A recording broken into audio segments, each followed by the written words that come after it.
Hey everyone, so I just finished the Endwalker story a few hours prior to writing this video, and all I can say is it's insanely good. Don't worry, by the way, this video will be completely spoiler free, but a question that I see a lot of people asking everywhere about Endwalker is the following. Is Endwalker's story better or worse than Shadowbringers? Shadowbringers is without secret known for being one of the greatest, if not the greatest MMO stories of all time. So it stands to reason to ask, did Square Enix somehow manage to match, surpass, or fall back from that? Well, that's obviously a hard question to answer, especially for a story as long and intricate as Final Fantasy. So I split the story in 5 distinct aspects, and we're gonna compare each one between both Shadowbringers and Endwalker, and answer the question of which is the best. Of course, without spoiling anything, so let's get into it.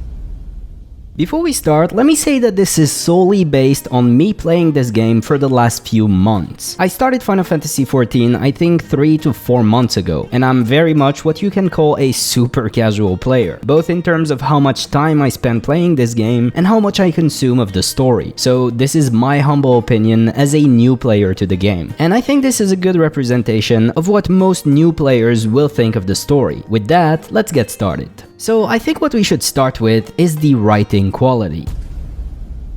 But what exactly is writing? Well, in reality, it's many things, but simply put, it's how believable and coherent is the story. Does it make sense, or otherwise, is it filled with mistakes and plot holes that ruin the experience for the reader, or in this case, the player? Well, again, without spoiling anything, it's no surprise that Shadowbringers' writing is near perfect. If you play through it, you know the setting of that expansion, and you know how difficult it is to stay coherent and believable in that environment.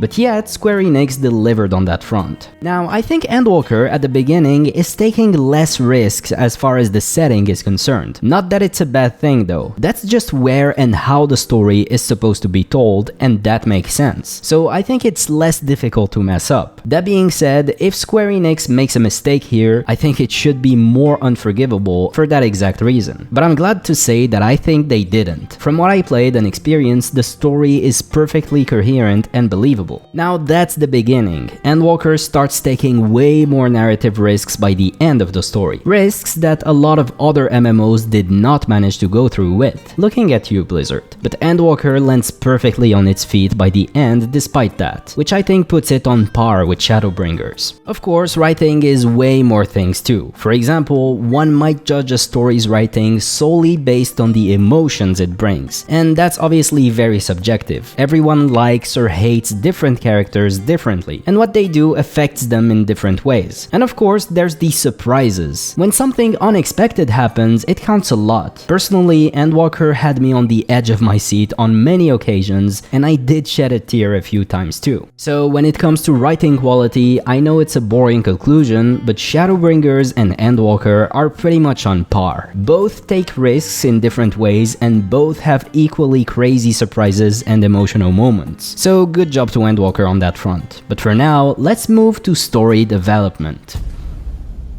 So, story development is basically, well, how a story develops. Is it boring, cliché, unoriginal, or otherwise is it full of surprises, unexpected outcomes, and entertaining moments all throughout? What's for sure is that Natsuko Ishikawa, one of the main writers of Final Fantasy XIV story, goes to lengths to make sure her story is surprising, entertaining, and keeps you at the edge of your seat the whole time. If you played Shadowbringers or Endwalker, or even ARR, you know exactly what I'm talking about. The story development for those expansions are worthy of huge budget movies at times, and Endwalker goes to length to match that. In fact, I think this is the first aspect where Endwalker is superior to Shadowbringers. In my opinion, the story of Endwalker keeps you on the edge of your seat way more often than Shadowbringers. Not to say that Endwalker doesn't have its dull moments, because it does, but I think that's just the Japanese style of writing stories. They go to lengths to explain every subtle detail and intricate thing happening. And that can be boring when all you want to know is how the big plot is gonna end, which is very much how I am. But Shadowbringers is the same on that regard. Okay, now moving on to character development. So this one is a bit tricky because Shadowbringers, by its nature, introduces way more characters to the story than Endwalker does, for obvious reasons that you'd know if you played Shadowbringers. So it presents way more characters, but god, how good of a job does it do to attach us to them. Shadowbringers character development is on another level. Now Endwalker, just because of its setting, doesn't introduce as many characters as Shadowbringers does, but it also doesn't have that luxury because it's supposed to be the end of a chapter, the Hydaelyn and Zodiac chapter, so it's trying to wrap up the story, and that makes sense. But the few characters it does introduce are insanely well developed. Those characters make sense every step of the way, and you get attached to them as much as you get attached to Shadowbringers characters. But yeah, that being said, I gotta give this to Shadowbringers on this one. It's just way superior just based on how many characters it manages to nail perfectly. And I know, this might seem unfair, you can't really compare apples to oranges, but keep in mind that it's just a slight difference. As I said, the new characters in Endwalker are incredibly well developed too. It's just that Shadowbringers juggles with those as crazy. Anyways, moving on to zones and their lore.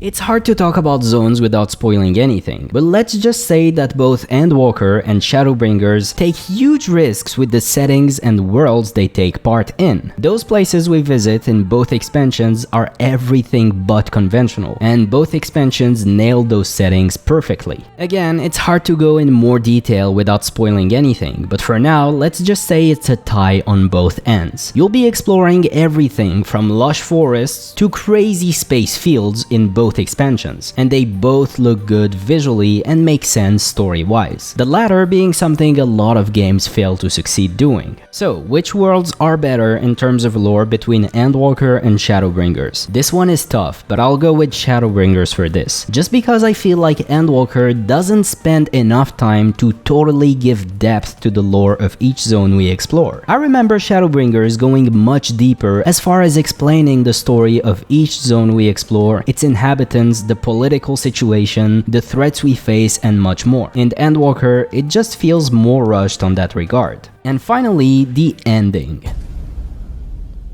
So the ending in both expansions straight up is grandiose. It manages to exceed your expectations both times and have you at the edge of your seat and probably crying at the end. And for what it's worth, I wasn't even close to predicting either expansion's ending personally. In fact, I don't think anyone really could. Now, when it comes to Shadowbringers, I remember being in complete awe and shock when I saw the ending, but that's just because I really haven't played anything like that before in an MMO, so it caught me totally by surprise. So for Endwalker, my expectations were quite high already. It didn't shock me as much for that reason, but objectively, the ending of Endwalker is as good as Shadowbringers, I would say. So yeah, it's quite the tie here in my opinion, and in a way, it's a bit disappointing for Endwalker. I was expecting the ending to shock me as much or even more than Shadowbringers. But yeah, I guess Shadowbringers spoiled me on that regard. But I'm curious, what's your opinion guys on the ending? Which one did you prefer? Let me know in the comments and don't spoil anything please. So conclusion, if we go solely based on the results for the aspects of the story I talked about, it seems like Shadowbringers is superior. But of course, some things weigh more than others here. The fact that the story development of Endwalker is superior matters more than the fact that zones have a deeper lore in Shadowbringers. And of course, there's way more lore aspects I could be talking about that I'm not here. But for all intent and purposes, I think Endwalker is equally as good as Shadowbringers in my humble opinion.